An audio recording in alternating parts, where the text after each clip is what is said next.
Good morning students. Hindi की कक्षा में आप सभी का स्वागत है। आज हम पढ़ने जा रहे हैं पाठ 4 जिसका नाम है संज्ञा। संज्ञा जैसा कि हम सभी को पता है किसी व्यक्ति, वस्तु, स्थान तथा भाव के नाम को संज्ञा कहते हैं। इसे इंग्लिश में नाउन भी कहते हैं। तो चलिए पढ़ते हैं संज्ञा।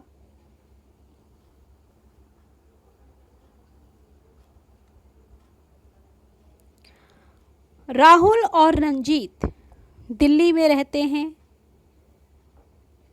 वह अपने माता पिता के साथ आगरा में ताजमहल देखने जा रहे हैं। इसलिए वह दिल्ली रेलवे स्टेशन पर पहुंचे।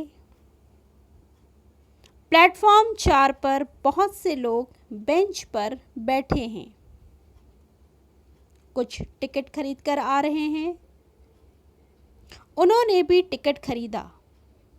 प्लेटफॉर्म पर बिस्कुट, चाय, कोल्ड ड्रिंक आदि की दुकानें हैं। वहां से वे ट्रेन में बैठे। ट्रेन में उन्होंने खाने के लिए चने खरीदे तथा वह आगरा के स्टेशन पर उतरे। वहां से उन्होंने रिक्शा किया तथा ताजमहल तक पहुंचे। राहुल और रंजीत ताजमहल देखकर बहुत खुश हुए। तो बच्चों, आपने देखा कि ऊपर दिए गए अनुच्छेद में रंगीन छपे शब्द किसी न किसी व्यक्ति, वस्तु, स्थान आदि के नाम हैं। जैसे प्राणियों के नाम राहुल और रंजीत। वस्तुओं के नाम रेल, बेंच, चाय, biscuit, coffee, cold drink, ticket. स्थानों के नाम Delhi, railway station, Agra, platform, दुकानें। भावों के नाम खुश। विश्व में सभी वस्तुओं के नाम अवश्य होते हैं। इन्हें इन्हीं नामों से जाना जाता है और इन्हें ही व्याकरण में संज्ञा कहते हैं।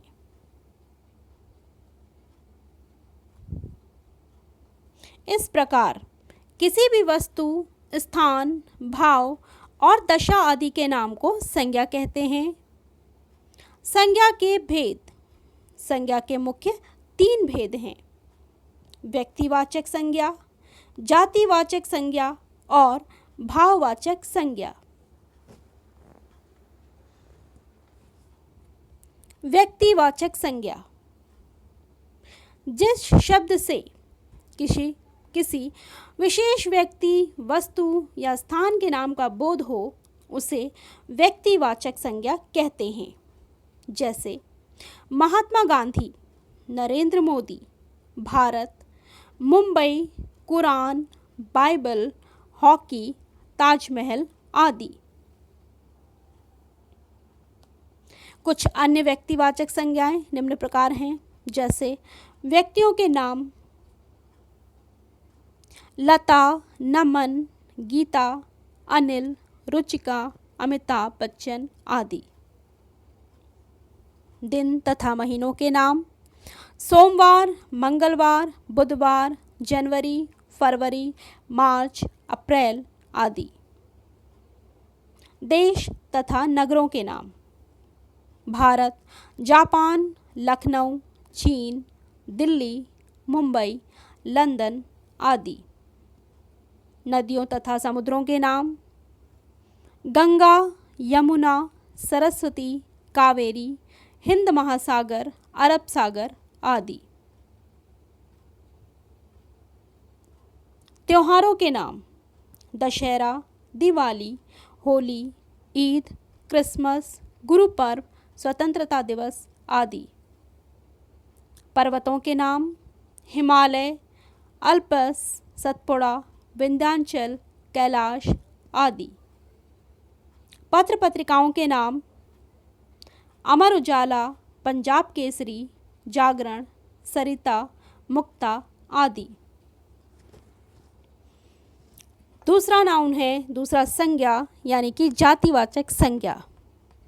किसी व्यक्ति, वस्तु, प्राणी, स्थान आदि की पूरी जाति का बोध कराने वाले शब्दों को जातिवाचक संज्ञा कहते हैं।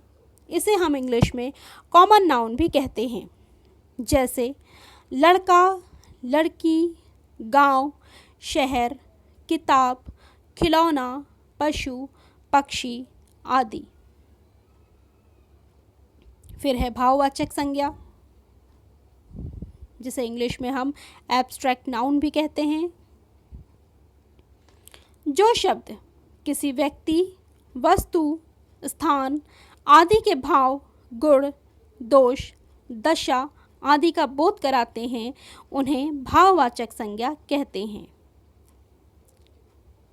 जैसे ममता, मिठास, खटास, प्यास, प्यार, शत्रुता, पड़ोस, ऊंचाई, ईमानदारी, कृतज्ञता आदि।